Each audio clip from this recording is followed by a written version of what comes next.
Hello and welcome to another episode of Spark Talk. Today we are talking about Bolivia, where nearly 2 months of mass protests demanding the resignation of right-wing President Rodrigo Paz have come to an end, or at least for now. The reason being that the leadership of the COB, negotiated with the government, split the movement, weakening it. The morning after, Paz enacted a 90-day state of emergency, which would allow for military intervention and the suspension of some individual rights. Now, according to Bloomberg News on the 27th of June, quote, President Rodrigo Paz is right back where he was just 2 months ago, attempting to reform the nationalistic laws that dictate the country's key industries. It goes on to write, quote, for Paz and the heads of industry, now is a time to attract more foreign investment into mining, hydrocarbons, lithium, and energy, end quote. Now, this movement had tremendous potential and promise to push back against the right-wing tide in Latin America. Currently, Venezuela, with pro-US Delcy Rodriguez at the head, has announced the largest IMF restructuring package in the history of the country. The Cuban government has announced some economic reforms, which, if enacted, would spell the end of the Cuban Revolution. And neck-to-neck elections in Peru and Colombia both saw the right wing win. So the movement and its outcome in Bolivia must be assessed in part through the broader picture on the continent. Now, for a period of this movement, we had 2 correspondents on the ground in La Paz during the height of the movement. So to discuss the insights of their experience and how to understand the current situation, I am joined by one of them, which is Comrade Anacleto. Hola, Comrade. Hi, thanks for the invitation. Of course, thank you for making the time. So let's just start with the current situation. As I just read out from Bloomberg News, which was published on the 27th of June, and that's what the bourgeois press is saying. What, in your assessment, is the reality now in Bolivia? Well, I think you already lay out the fundamental aspect of the reality now is that Paz was able to negotiate with different sectors of the COB, which effectively betrayed the struggle, left alone the indigenous peasants. And once that happened, that just opened the door for Paz to install martial law. Just after that, the peasants just retreated and lifted their blockades. So, I mean, the situation is still quite dangerous because what they're doing now, given that the government is very aware of the fact that it has weakened the movement and it's carrying out different arrests. They're arresting the leaders of the different peasants organizations. They're arresting leaders of some of these neighborhood organizations that were holding the blockades. Like one of them is one of the blockades we visited when we were there in El Alto in Sencata. So you know, the martial law was to actually make sure that they cut in the heads of the movement. And that's the situation where we are at this moment. And I think the central, what's ahead of us is trying to minimize the impact of this betrayal and regroup the leadership, the vanguard of the struggle, and prepare for the next battle.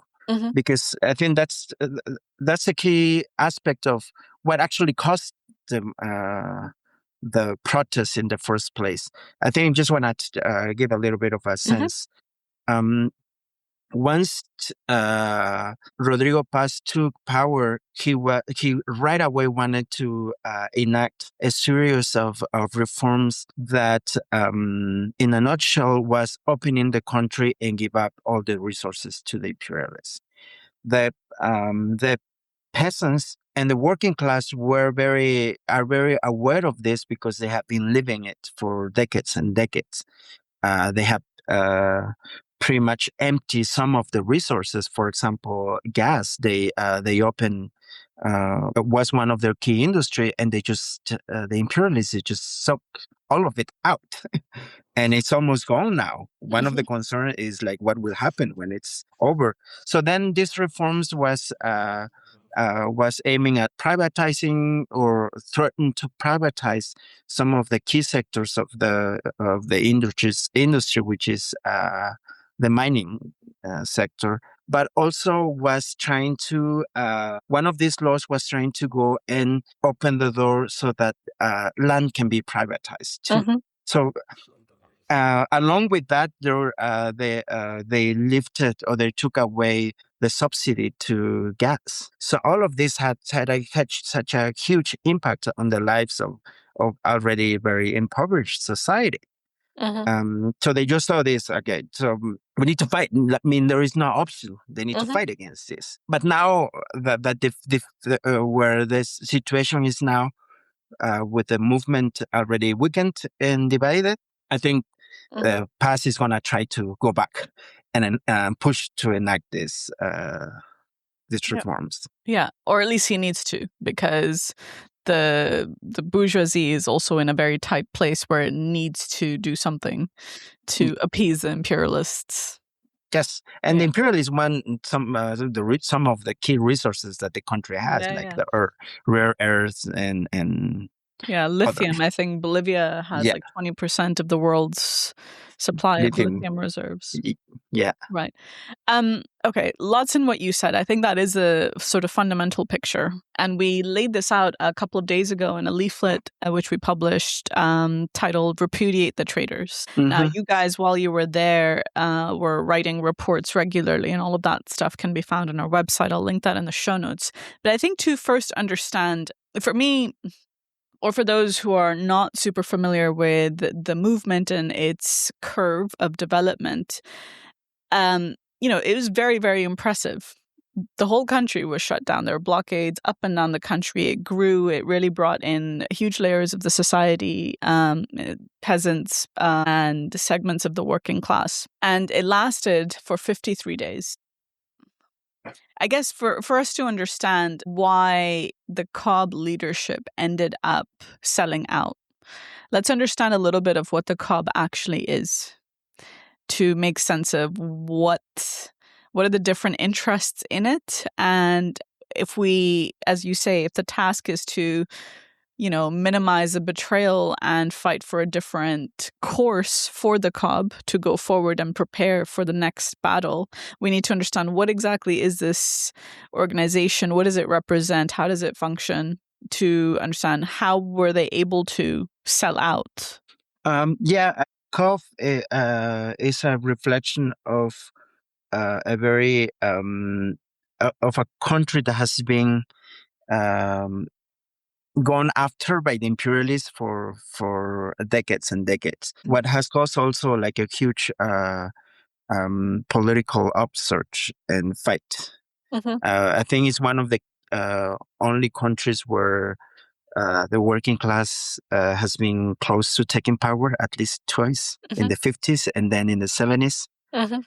And one of the gains of this struggle was in the 50s that they formed this big organization that grouped these different sectors of society. So the COP is actually one central federation that organizes peasants, like the working, the peasant organizations are in the COP.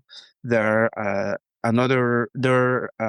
neighborhood organizations. There are what they call gremialistas. You know, the gremialistas is the organizations of street vendors and this different informal sector of the economy, which is huge in Bolivia. It also groups two key sectors of the working class. One of them is what they call fabriles, which is manufacturing unions, and then the key most powerful aspect or sector of the working class, which is the miners. So this is one big organization that in different times did actually organize effectively these different sectors of society. It also reflects the history of the country. The country is a huge majority indigenous, which a very small white ruling class and very racist ruling class. So that's why I think in the history they were able to make this natural connection between the working class and the peasants, because a lot of miners actually come from the indigenous communities. It's maybe several generations after they haven't lived in their small indigenous communities, but they are indigenous. So there is this actually natural link between the working class and the peasants. However, it's not an automatic link, which is what we saw now. What Paz was able to do was divide and conquer. Was able to negotiate with different and promise concessions to these individual sectors within the COB. Yes. Okay. So that's why the first betrayal, like open betrayal, was by the Fabriles. I think that it was came a couple of weeks ago. Either days before or a week before the miners signed. But given that the miners is a key or most powerful sector, it was not a done deal when the Fabriles did this. But then when the miners did sign the negotiations, it meant like this is this was the kind of making clear that this was already closing the betrayal. And that the government was very conscious of, once they get the miners to sign, they were able to go after the peasants organizations that were holding the blockades. Okay. I think that sets up the picture a little bit. For me, as an outsider, as somebody who wasn't following this throughout, there's a bit of a contradiction that seems on the surface that this was, Paz is not very, he's only been in power for a few months. He doesn't have a lot of support. The whole country, there's a really strong movement that wanted him to resign, but all of a sudden he's able to break the movement. What explains that? How is he able to break and divide the movement in that way? Like, I guess what I'm getting at is, why is it that different sectors of the working class, centrally the miners and the Fabriles, like, how is it that he was able to use this to achieve his aims? Well, I think it has the easy answer is the leadership. Yeah. But that doesn't say much, of course, it's always the leadership. That's a key. However, why is the leadership able to carry out such a betrayal without much response? I think one of the things that we learn when we talk to people there is that the working class is not so much different politically from other countries in Latin America. Like, after decades of attacks, there is demoralization. The country is very poor. There is insufficient jobs, very little job available. So workers, as in any other, either the US or any other, are very concerned about losing their jobs, because it's there is not much of it. So I think aspects where, for example, the miners, they told us that one of the concerns the miners had was that the government was blackmailing them with the companies being in deficit, and if they went on strike, would give the government an excuse to privatize them. So there is this concern of how to even survive so that we will lose our jobs if the factory shut down or if they get privatized, right? Yeah, because there isn't much jobs available. So that's where the working class, even though they did react, I think they did enter very strongly when Paz was trying to enact these reforms. Once the government took a step back and withdrew these reforms, the working class kind of just went back to work again. But the peasants did not, because for the peasants, the situation is even more dire. They don't have a job. They don't have, at least, even if miserable, a stable income. They survive on selling their crops. So they correctly saw, if Paz do not go, this is gonna continue.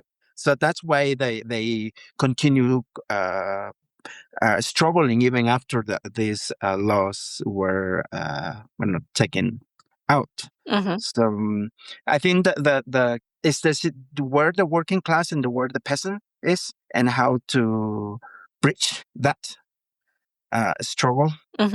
But of course, the central is that the leadership has been selling out.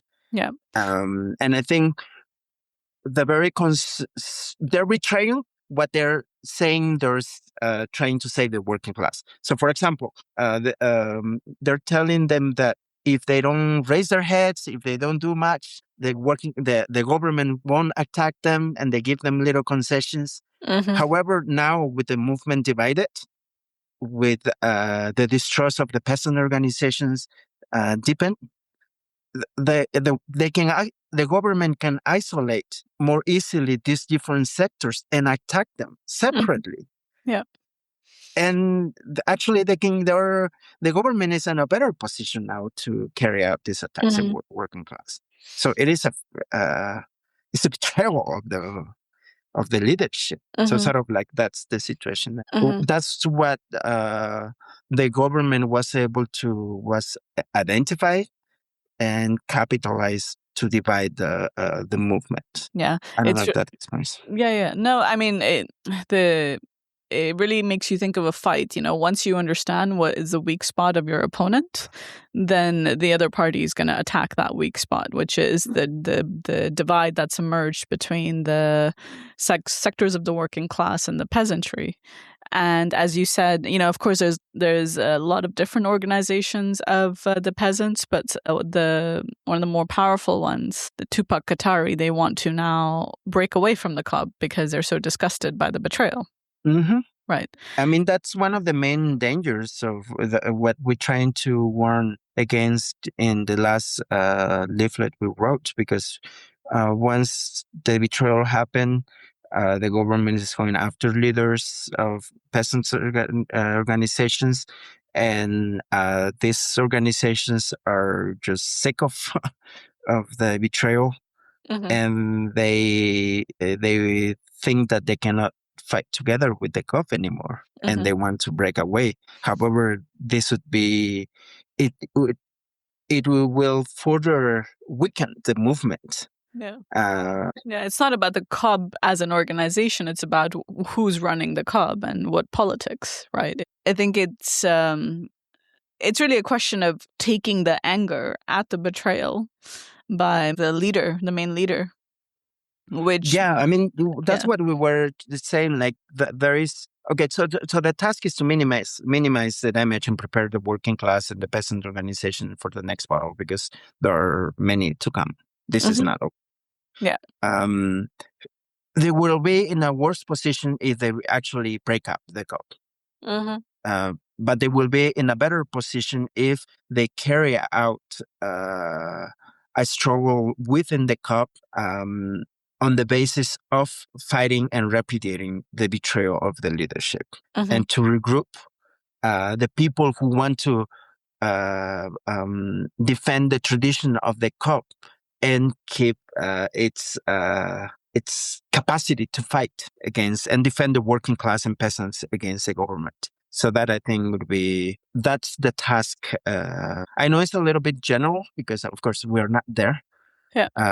But this is to bring this fight in the miners' unions, in the fabriles, would be a step forward to we need to defend our brothers and sisters, our indigenous Mhm. organizations. If they keep going after them and arresting all of them, it would be a worse situation for all of us. So Yeah. I think that would be kind of the general basis over which to fight this betrayal within the COG. Yeah. I actually don't think this is too general. I mean, at least it's a starting point. And it's the Mm-hmm. necessary starting point, which is you have to, Lenin always talks about like part of fighting a battle is knowing how to retreat effectively, Mm-hmm. right? Because you need to minimize your losses so you can fight the next one. And part of that means how best to preserve the strength of the movement. So splitting away would be the wrong thing to do, and it would be really historically, just given what the COB has been, would be a real setback for the entire movement of the masses in the country. I totally agree with you. I think the other thing is, now again, it's hard to say because we're from afar, but maybe you have a sense of like, well, I'm sure that there's anger against what Argoyo did, including within the miners and the fabriles. I don't know, but the broader point is actually about what Bolivia faces, what the masses in Bolivia face. As you laid out at the start in terms of what's happening in the country, things are really, really bad. So Mm-hmm. Paz maybe gave out some concessions for now. But if you look at overall the state of the world, what's happening in Latin America, what's the state of the economy in Bolivia, etc., these concessions are going to stay very, very, very temporary, right? So they will need to struggle again, because if Paz is able to implement his reform successfully, that will mean more attacks. So they will be forced to struggle again because the situation is so bad, right? Yeah. So what I think the task, as you lay out, it's general, but I think it's like it's actually really important to fight to not divide the movement farther and capitalize on the anger at the betrayal to fight for a different leadership. Mm-hmm. Because of the position that the country itself finds in. Because I think as you said, the imperialists are looking to, invade the natural resources of the country. I wanted to ask about, you mentioned that the state of the population in Bolivia is also not so different from, other parts of Latin America where there's lots of demoralization and so on.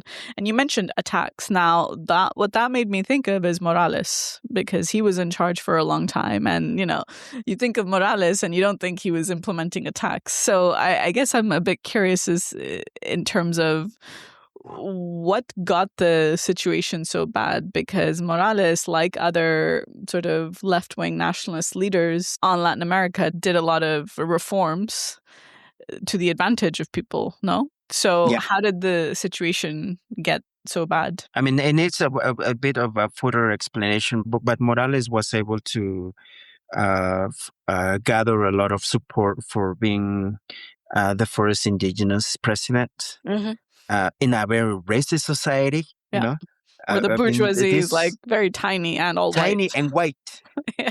president that they ousted in 2002 or something didn't barely even spoke Spanish. Oh my God, seriously? Yeah, It's yeah, for real.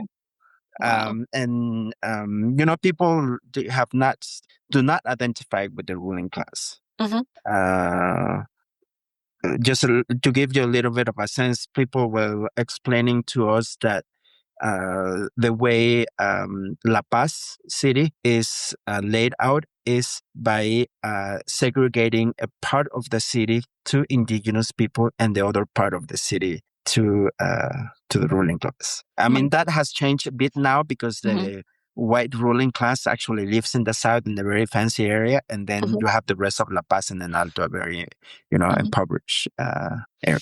Okay, so that's a little bit of why Evo Morales was able to capitalize on that, and I think the perception of him is contradictory at this point because while he did give a lot of social programs and reforms for people, people were telling us, look, with Evo Morales, we have economic stability. We had, these roads that we're blocking now were built by him. That bridge, you see, that was built by him. Even the public bathroom that is by the road was built by him.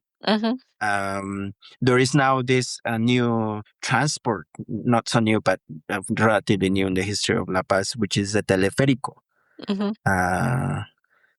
which communicates the city very easily now. Like it's a very modern transportation system, very efficient.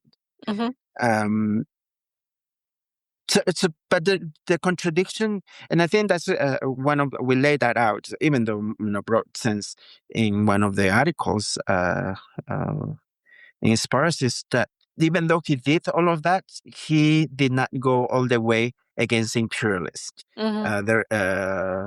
He carried out nationalizations, but those were very compromised nationalizations because they were still paying the imperialists. Like they were letting them keep a lot of the income from exploiting those natural resources. And in order to carry out some of these politics or policies, Evo regimented a lot the working class. It's one of the things that people were telling us.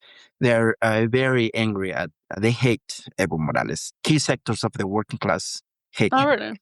Yeah, for example, the teachers were telling us that, which are part of the Union Teachers Federation in La Paz, that they were very hesitant to get involved in this struggle because they thought that supporting the peasants' demand for pass out automatically meant that they were going to bring Evo Morales back. But then there are sectors even though there are also sectors of the peasantry who are angry at Morales, there are parts of the population who do see him as a hope, at least he did something for us. So I think Morales, I think it's one of the aspects that we really need to understand and explain what happened and warn and kind of have a correct way of dealing with the Evistas, because, even now, when the COP was carrying out and organizing this betrayal, Evo Morales was organizing in the Trópico de Cochabamba meetings with a list of demands, very radical demands, defending natural resources of the country, not to negotiate against negotiations with the government for the defense of the land. So there is, I think there is again growing illusions in him. Of course, we don't think that he's the one. I think Evo did what any other populist in Mexico, I think, is a perfect example of that, how these populist politicians have a one foot with the imperialists and one foot with the people, While they demand certain concessions to the working class, they also make sure that the imperialists get what they want. They place themselves in the middle between the working class and the imperialists. And I think Evo did that. I think it's one of the tasks how to deal with the Evistas. Many people were, given that they're angry at him, did not want to defend him now. Because he's in hiding, right? Yeah, he was in hiding. Then he was not. What they did was they tried to isolate him. They did isolate his area and his group. And the latest things we knew was that the government was shutting down the electrical grid in the area. They were shutting down like services to go after them, to demoralize them, But in that event of the military going after him, I think the working class needed to defend him. Of course. and the peasantry, because of course the working class are angry. Everyone needs to be judged by the working class and peasant, Exactly. not Yeah, by the government, not by the imperialists. precisely. Yeah. Very interesting. I think I don't know anything about Morales, but it's one thing to be in government and it's one thing to be in the opposition. So right now he's able to, talk very radical and have a very radical program because he he knows he's not in power, and this is one way to recover some of the lost support. Because his there was a lot of infighting within his party that made a lot of people angry and lost a lot of illusions in them.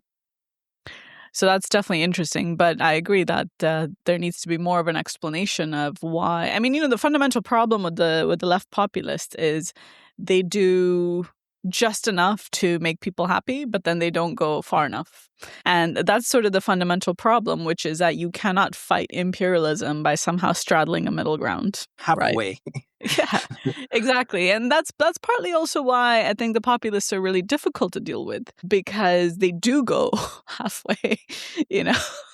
Like instead of like a more corrupt venal national bourgeoisie, which is totally on their knees, the populists will go like to a certain extent and stand up to the imperialists and say no. And that's what gives people a lot of hopes and illusions in them. But that's also precisely their problem, Mm-hmm. that imperialism is not going to accept, encroachments on their ability to plunder, on their profits. So then they're going to look for the first, attempt to go after you. And precisely because they're halfway positioned, that makes it possible for the populace to actually, yeah, be gone after. So an interesting contradiction, which throughout Latin America, that's the problem. With Chavez, it was the same thing. With AMLO in your country, it's the same thing, and so on. That's definitely, I think, a really difficult sort of contradictory situation which communists have to be able to deal with, and it's not easy. But you at least Yeah, I need to mean, have the starting point. Yeah. one of the things that I like the way you laid it out. This halfway, that they do go this halfway. But in order to not let the movement go the other halfway, they do contain it, and it's one Exactly. of the crimes that the basis of the anger against Evo was that he did crush some of this movement, including Mhm. peasant organizations. Interesting. Uh, yeah, so just to add to that aspects of what the bourgeois populists do Yeah. actually do. Yeah, for sure. Okay. Um, Look, I think in terms of the general outline of this I'm sure, very complex movement, but I think the fundamental curve of it, we've sort of covered it. I would like to ask you, since you were there on the ground, to share some of your experiences and what you learned by talking to people. I think one of the things we talked about recently was, and this is something you don't think about. Well, I certainly didn't think about it, but you were explaining that on the blockades, it's actually brutal Yeah. because it's cold. So these very heroic peasants are there day and night, braving really difficult weather conditions, because of how wedded they are to this struggle. So, 53 days is like, it's a big number to be enduring such difficulty. So I want to ask you to give us some of your experiences, what did you, learn in terms of the people you met and so on. I mean, I like the way you started laying out, and also the very first sentence of I think the second leaflet that we published under Sparasis, the heroic Hmm. masses of workers and peasants. Hmm. And you don't really realize this until you are on the ground. It was Yeah. difficult to get to these blockades, but once we got there, we saw, it's a poor country. It's people were even wearing, some of them were wearing sandals, under this. But they also do not have much choice. They either fight or they will, there is no option, because this is a huge attacks against the work, their very conditions. It was interesting. They were very protective of their blockades. At the beginning, once we approached, a group of people came and is like, "Who are you? Like, why are you here? You cannot just come and like, oh, I want to take pictures of you, you know." Yeah. No, they were very protective because they knew that the state was trying to go after them. Yeah, There it's a has been military situation. Yeah. yeah, and they were also actually already by then already jailing some of their leaders, you know, isolating them, getting them when, you know, working on the streets or kidnapping some of them. So they were very protective. But then we told them we're from Spices, we're from Mexico. Uh, Myself, you know, I am myself an indigenous person from Mexico. This is our very struggle. This is the victory of this struggle will be a great and huge example for the whole Latin America. But for It's true. Mexico, Yeah. it will be like a huge, you know, beacon of struggle. But once we told them that, they were very nice to us. They Oh, yeah. were, yeah, they were very receptive. They were giving us fruit to eat. They gave us a tour in the neighborhood. But also we were able to talk to them, you know, what they were thinking, and that's where we learned that there were still a lot of illusions in Evo. I think it was a split, having half. Some of them were, you know, angry. Uh, Evo wanted to stay forever in power. You do not do that. You have to, you know, let other people rule. But also they were telling us how, you know, that the blockades were actually impacting them too. They were not getting food Right. supplied, you know. But still, the level of political discussions were very high. You know, we were people like the first thing people were telling us is like, we are not gonna give up our country to the U.S. So This so is like they understand that this is a fight against the U.S. yeah. It's like the first thing. We heard different discussions on the street, on you know, this little place on the corner. You get some food, and you know there are indigenous people discussing, and they're like, "No, we're not gonna give the country to the U.S. We have to fight and defend our natural resources, like our land, our mining. This is ours." Because I think that level of consciousness has to do with the fact that the country has been struggling constantly against the U.S. pillage in the country. One of the most recent is the gas. I think they found. Um, I don't know if it was in the last 20 years they built industry around gas, and they it's almost empty now. Meaning, and they didn't get any of the benefits of this, you know. So that Yeah. the country feels very strongly what it means to be pillaged by the U.S. So it's a very high political consciousness in that sense that you do not find in other places, in my experience. So that was very, I think, important to see and talk to people. Yeah. We saw one of the how the police cracked down on one of the main marches that happened in La Paz, and you know, they isolated one of the most militant indigenous groups, and they went after them. And we also in that we encountered these political discussions. One of them, to me, it had such a huge impact. After we stay at a corner after the police went after the protesters, and there were two indigenous women there talking, and they were like, "Okay, so if Paz kills one of ours, this is just gonna make the country go on fire. We're gonna all come out, you know." I don't think they were marching, but they saw that the march was theirs too. Uh, so we're not gonna let the government kill sons. So we're going to fight against it. And then there was another woman who's like, I think we have a little the fault a bit. Part of the fault it's ours a little bit because we voted for Paz, and they were like, no, but we didn't really vote for Paz. We voted more uh, for the other person who was trying to go against corruption. But no, we're not going to let this happen. We put him there and we're going to kick him out. So, very, very, and these were people on the street, it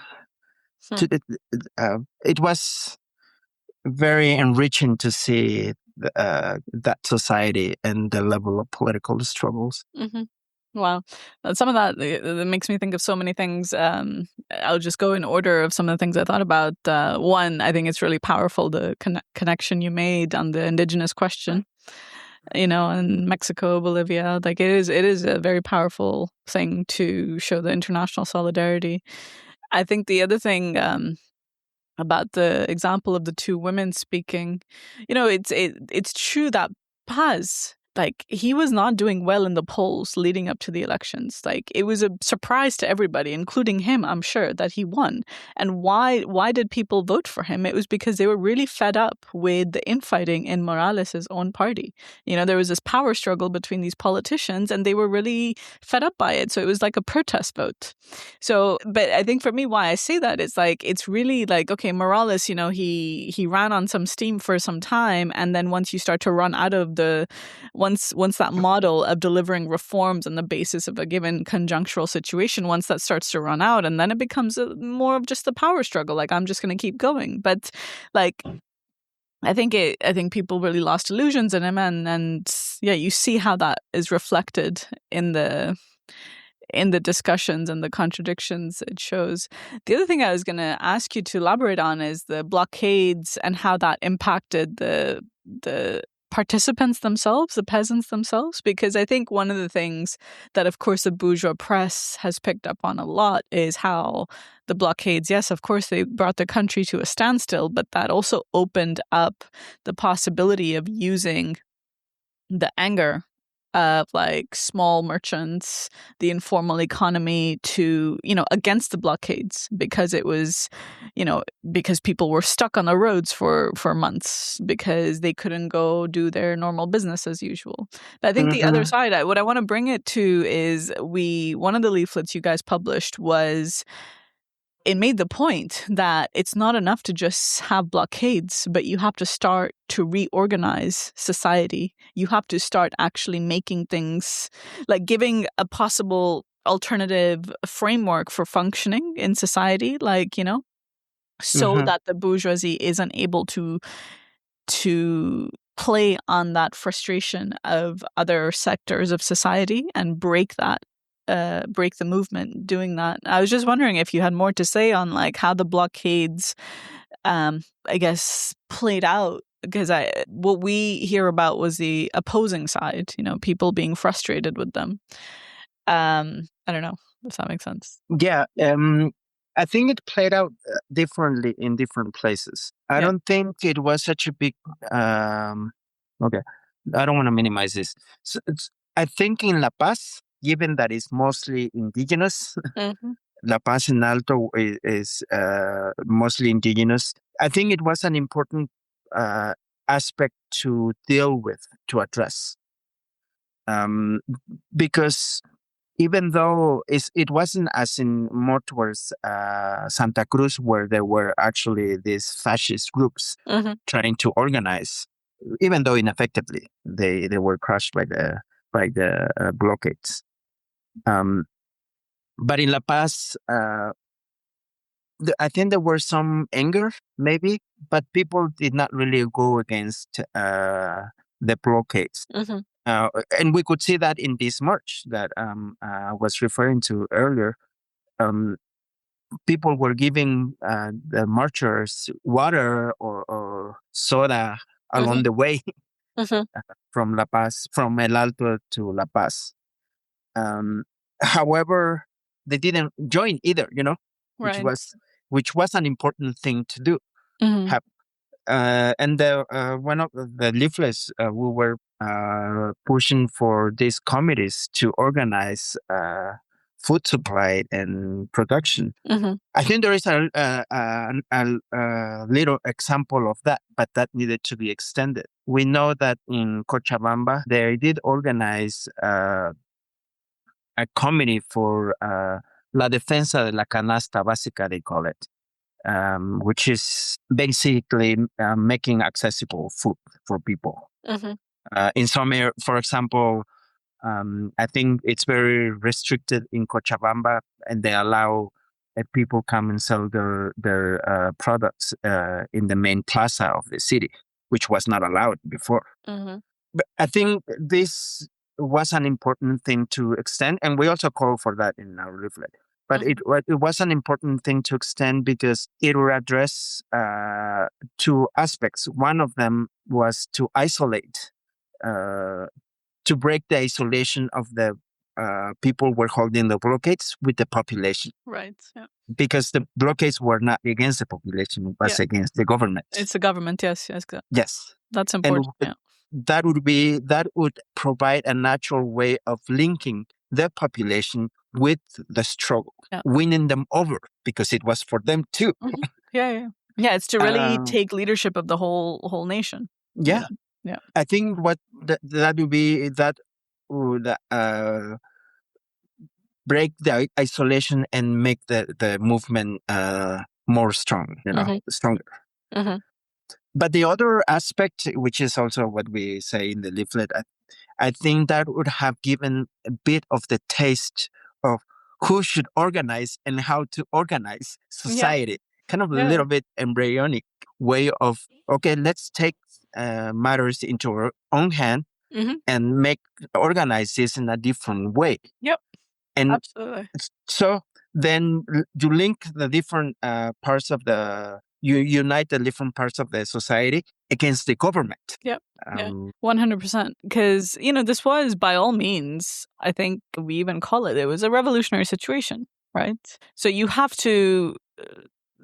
part of that just doesn't just mean part of that means really mobilizing all the oppressed layers of society. And the best way to do that is to show that there is another way of running things. Mm-hmm. And that by joining with us, we can actually walk together on that road, Mm-hmm. So no, I think you're right on about that. What else is there? Is there any other highlights or experiences that you think would be important for our listeners to know about from Bolivia? Well, I mean, you did refer to these protesters, which I think they were getting more coverage in the news. Yeah, we saw especially one in the in La Paz. Anglophone news. I don't know about in Latin America. Well, that was one of the other things that the people in the blockades were very angry because they were very distrustful of the press, because what they have been doing is pretty much going against their struggle. But we did see a little protest in La Paz of people who were against, and they were very rabid. Mm-hmm. They were calling for killing Argollo. Oh my God. Oh yeah, they were. But there were like 100 people. Meaning very, they very didn't get much support. Mm-hmm. I think that it's the reason for that is because La Paz again is very poor but also very indigenous. So they didn't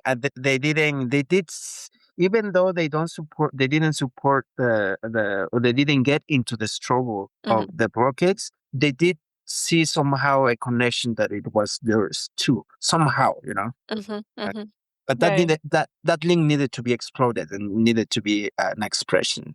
Yeah.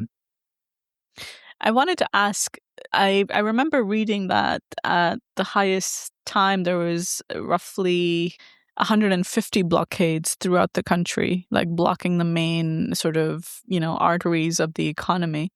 But I'm wondering, in terms of outside of La Paz and outside of La Paz and El Alto, what is your sense of how deep going the protests were? Well, I think in key areas they were getting a lot of support. I think so. El Alto is the city it's the city where people from indigenous communities go to. I mean, they have one of the biggest street markets we saw. It's like as far as your eyes can see, it's like street vendors. It's like huge. So that at the beginning, I think in different moments they did get a lot of support from people. But the way the city is built is there is three main roads that connect La Paz to the rest of the country, towards the south and also towards the west. And they were holding these blockades kind of in the city, towards the end of the city, but in the city. So there were connections with a lot of people. For example, the one we went to were not held only by the peasants, were held by the neighborhood organizations. These were people from the neighborhood who came and like were going to hold this. But and we didn't get a chance to go to other ones. But we did a little bit of a research and we saw that some of them towards Cochabamba and outside of Cochabamba, the blockades were more in the middle of nowhere. They would just throw rocks and put like just make the roads inaccessible. Yeah. So it was hard. Like we wanted to go, but what if we don't see anybody and we just get there and they think we don't, we are against their struggle. Like, so with it, and it was hard to find out because of course, we went for a couple of weeks either. So we think there were more held by the communities of this area, but I think in La Paz did actually connect with the population somehow, with the limitation of that. Okay, interesting. I have one last question. Maybe you have more things, but I have one last question, which is some of the photos coming from Bolivia are very, very impressive. One of the things is that there were some or many of either individuals or groups or sectors were armed, like miners had their own. Like, is there truth to this? And well, miners do have. I'm not so sure about other weapons, but there is a phrase. I actually heard this conversation on the street. Because the government organized this little provocateurs, is that the word? Group of people who were going after different leaders when there was press releases and things like that. And they were throwing tomatoes at them or stuff at them. And I heard one of them is like, you could not do to miners because they can just blow us off because they have that, their struggles. They have used the very materials they use for their jobs in the miner to defend themselves. Right. Yeah. So there is very high consciousness of that.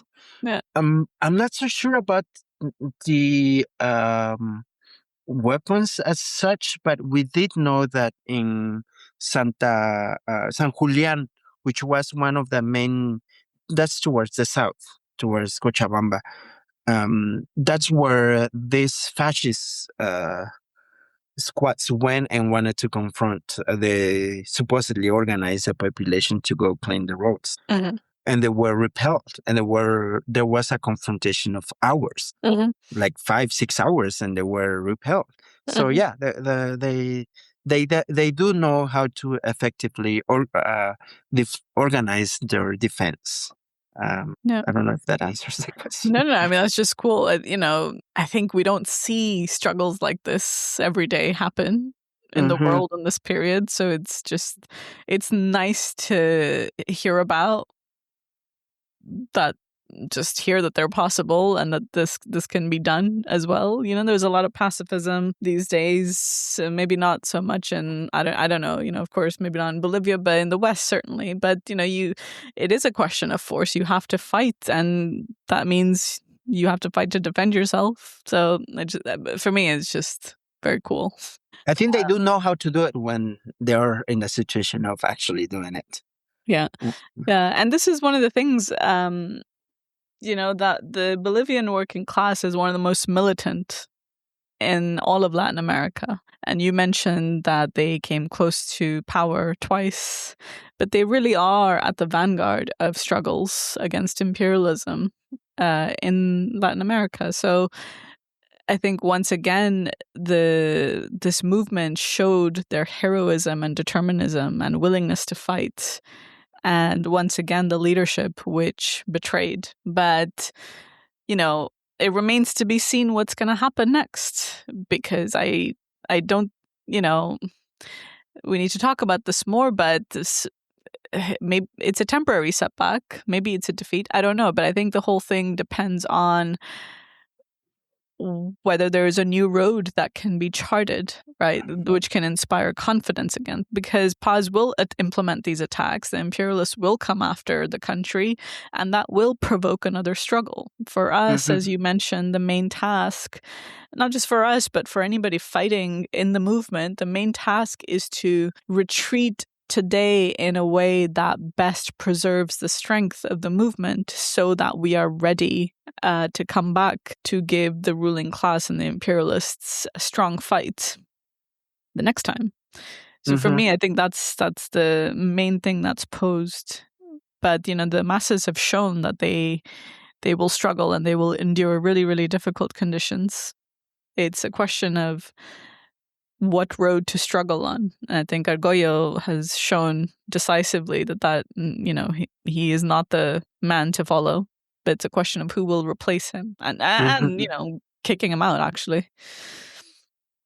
So yeah, I mean, I think what will happen in or how events will develop or unfold in Bolivia is not only we cannot only say it from what is happening within the country, but actually what the U.S. is doing right now. The U.S. is very aggressive in its trying to put the whole continent under the boot of their power. Yeah. And I think that is a situation that can tell us that it's not over. Yeah, because they will. I think that what we are seeing is that the imperialists are very aggressive, and their push to. It's true. Paz is not very popular. That not even have a very real political support or basis. Not even a party in the country. But it's not only up to them. It's actually what the imperialists were be able to willing to do to get what they want. And we know that they will continue going after the country. Yeah, for sure. Okay, well, on that note, I've really appreciated this discussion. I think we've not had a discussion like this on the show so far, in terms of like real experience on the ground of like a, really powerful movements. I really appreciate your anecdotes and your insights.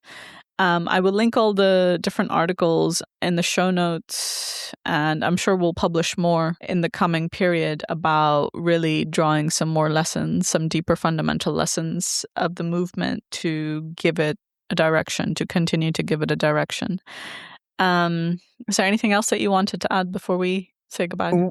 Yeah, I mean, just I think it'll be key to, of course, organize this, to have an idea of how to maintain the struggle in this period. But what we know is that the government is cracking down on the leadership, so they're going after. So it's going to be key to keep. We're gonna keep an eye on what is happening, but we know that they're going after the leadership of this different organization. So it'll be also key to defend this. Yeah, absolutely. And as you mentioned in your leaflet, there's already a number of people that they have imprisoned. So defense of those in prison is necessary. Defense of the movement. To ensure effective retreat means to retreat with your, being on guard. No illusions. So yes, absolutely. I will leave us here. Thank you so much for your time, comrade. Yeah, and we look forward to reading more about Bolivia when you have managed to get there. Okay. Okay. Bye. Thank you. Bye. Well, I ain't got no smoke, at least not with you. And I don't know if you don't know, but there are just a few of oligarchs and capitalists profiting massive profits, holding us down in lockstep. And your vote, it ain't